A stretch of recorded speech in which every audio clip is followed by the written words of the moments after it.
সজাগ আৰু সচেতন হ'লে এগৰাকী মহিলা আচলতে মৃত্যুৰ পাছতো উলংঘ শৰীৰটো আনে দেখিব বুলি লজ্জাবোধ কৰিব পাৰে।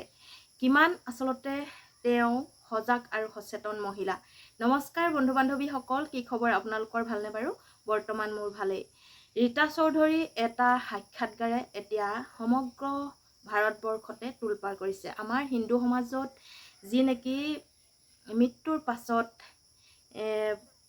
মৃতদেহ সৎকাৰ কৰা এটা নিয়ম আছে, সেই নিয়মটো হৈছে চিতাত তুলি তেওঁ সৰ্বশৰীৰৰ কাপোৰ আঁতৰাই দিয়া হয়।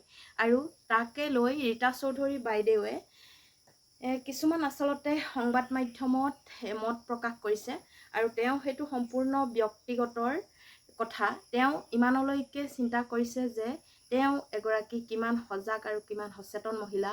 ইতিমধ্যে বৰ্তমানলৈকে সেই কথাষাৰ আমাৰ সমাজত এতিয়ালৈকেও চৰ্চা হোৱা নাই যে এজন মানুহ মৃত্যুৰ পাছত উলংঘ কৰি দিয়াৰ সেই শৰীৰটোৰ চাই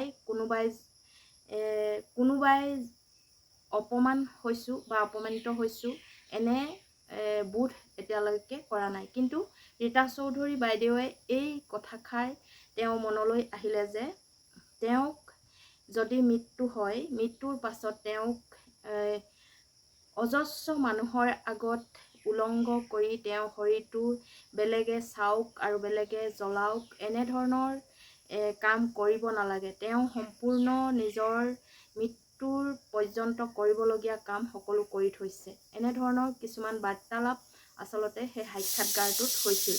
আৰু সেই সাক্ষাৎকাৰটোৰ পাছতেই অন্য এগৰাকী লেখিকাই তেওঁক ইমানেই বেয়া মন্তব্য কৰিছে, সেই মন্তব্যটো শুনি আচলতে অকণমান বেয়া লাগিছে। কাৰণ মত প্ৰকাশ কৰাৰ সকলোৰে অধিকাৰ আছে, কথাটোতো ঘপককৈ নুই কৰিব নোৱাৰি। কিন্তু কথাষাৰ কোৱাৰ অলপ সুৰ সঞ্চাৰ সাল সলনি হ'ব পাৰে। গতিকে ভিডিঅ'টো মই ইমানতেই মোৰ নিজৰ মনৰ বক্তব্য, মোৰ মনৰ যিকেইটা কথা খুৰ ধুৰাই আছিল, সেই মনৰ কথাকেইটা আপোনালোকৰ আগত আগবঢ়ালোঁ।